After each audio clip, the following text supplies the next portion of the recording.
Salut YouTube, je suis de retour. Je n'ai pas arrêté les vidéos, j'ai juste mis du temps à la faire parce que beaucoup de choses ont changé dans ma vie.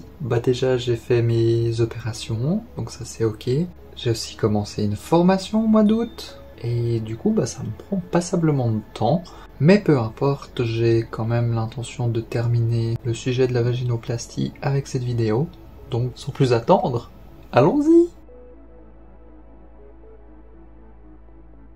Bon voilà, donc l'opération s'est faite, je rentre à domicile, c'était compliqué. Le trajet en voiture était long parce que c'était la première fois depuis l'opération que je restais si longtemps assise dans la même position. C'était pas simple, c'était douloureux. Les difficultés à s'asseoir et à se mouvoir, l'incapacité de porter des charges. Bref, en arrivant à Lausanne, il a fallu encore faire le tour des pharmacies. Je remercierai jamais assez mon cousin et sa tendre épouse pour leur coup de main et d'être déjà venu me chercher jusqu'à Bâle. Finalement, on trouve ce qu'il me faut à la pharmacie, donc je rentre à la maison avec mon cousin et son épouse.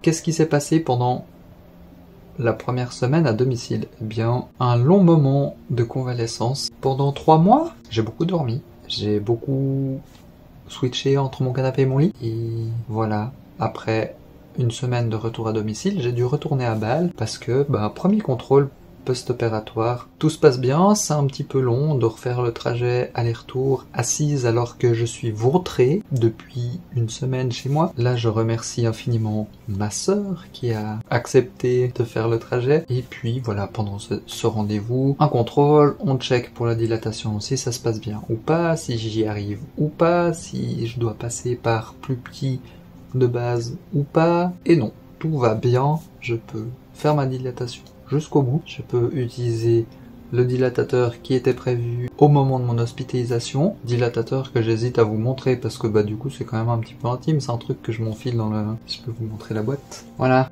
Je sais pas si vous vous souvenez, mais du coup... Voilà, ça c'est celui que je dois utiliser.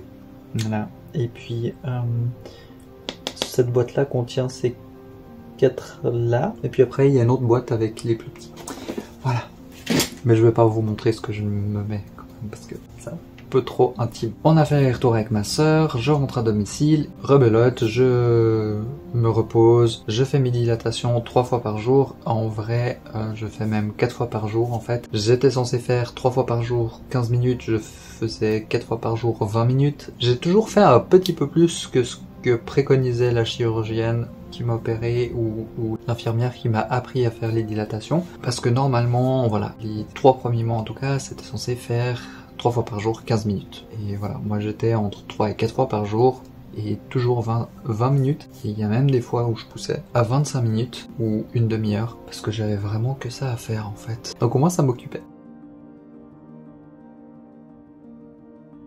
Bref, on arrive au mois de juin, ça fait donc 3 mois que je me suis fait opérer et c'est 2 jours avant ma mammoplastie. Je vais faire mon contrôle à Bâle, cette fois je peux reprendre le train, donc je vais seul. Ça fait encore un peu mal quand je m'assieds sur des longues distances comme ça et sur les sièges de 2e classe. La rebelote, contrôle, je dois faire une dilatation pour voir si tout se passe bien sur place et puis voilà. Contrôle comme ça, gynécologique, beaucoup de femmes sauront. Bref, rien de spécial, je rentre à domicile, je prépare mes affaires et go mammoplastie, hein.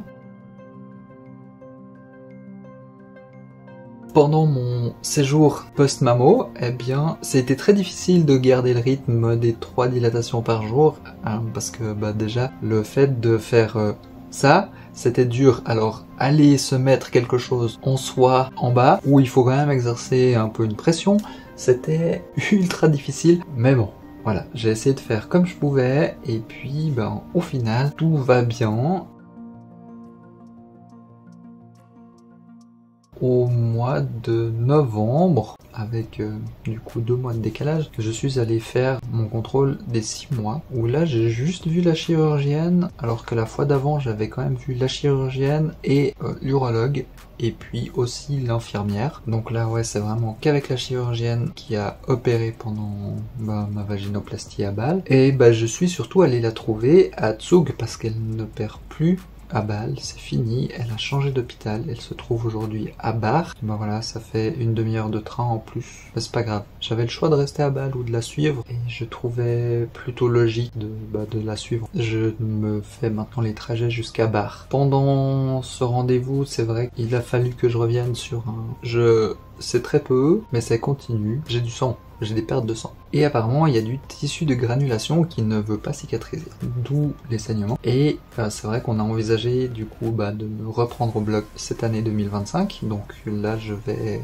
Enfin, au moment où je fais cette vidéo, j'ai pas encore écrit à la chirurgienne. De toute façon, je crois qu'elle est en vacances actuellement, donc ça n'aurait pas vraiment valu la peine. Mais je vais lui écrire pour voir quand c'est qu'elle serait dispo. Et puis voilà, on fera cette petite opération. Je crois, si je me souviens bien, qu'elle m'a dit que c'était en ambulatoire, donc c'est pas une grosse opération. Mais voilà, c'est vrai que même si c'est d'infimes pertes de sang, c'est en continu et ça peut poser des problèmes sur la longueur. Donc on va régler ce problème.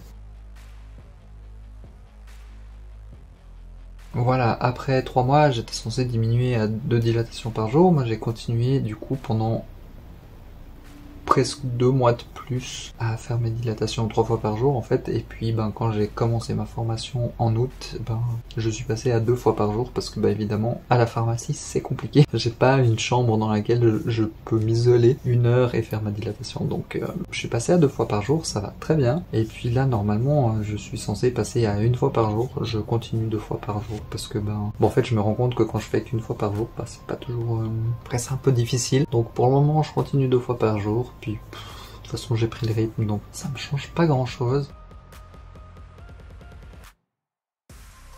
Et voilà, quoi dire de plus sur le sujet?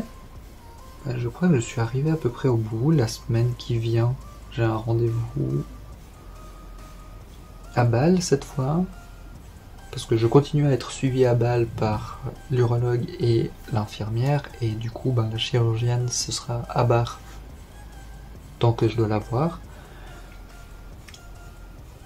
Et là, mercredi, je sais pas quand c'est que sortira cette vidéo, donc voilà.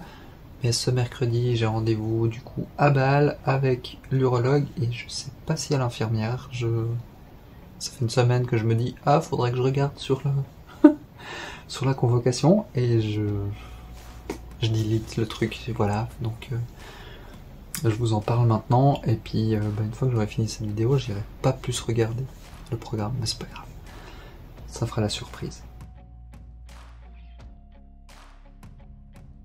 Avant de finir le sujet, je vais quand même vous dire comment je me sens avec tout ça, parce que je l'ai fait quand même, c'est pas pour rien. Je suis complètement épanoui malgré ces pertes de sang qui sont un petit peu problématiques. Je pète le feu en fait, je suis trop bien dans ma peau, je vis trop bien ma féminité, je suis trop heureuse, je suis épanouie à mort, je m'éclate dans mon nouveau job, voilà. Tout va super bien, depuis mes opérations, je me sens vraiment revivre. Même carrément, en fait, je me sens vivre, parce que est-ce qu'avant, vraiment, je me sentais vivre? Du coup, je ne sais pas. En tout cas, là, c'est sûr, je me sens vraiment au top du top. Et voilà, je suis prête pour 2025, et puis on verra bien. Peut-être que je ferai quand même un petit point une fois que la deuxième opération sera faite, histoire de vous dire tout va bien! C'est nickel, ça va mieux. Mais c'est vrai qu'aussi, au niveau des douleurs et compagnie, tout ça, ça a fini par s'estomper, forcément. Il arrive parfois, encore aujourd'hui, d'avoir quelques douleurs quand je fais ma dilatation, mais au-delà de ça, voilà, je suis de nouveau assise correctement, je marche normalement, je n'ai plus de problème à m'asseoir dans les transports publics non plus. Et voilà, là je songe justement aussi à reprendre le sport en fait, parce que il faut quand même que je me bouge un petit peu le cul. Et puis maintenant que je suis quand même plutôt bien remise, je me dis qu'il est peut-être temps de pas de m'y mettre. Alors voilà, moi j'en ai fini sur le sujet cette fois.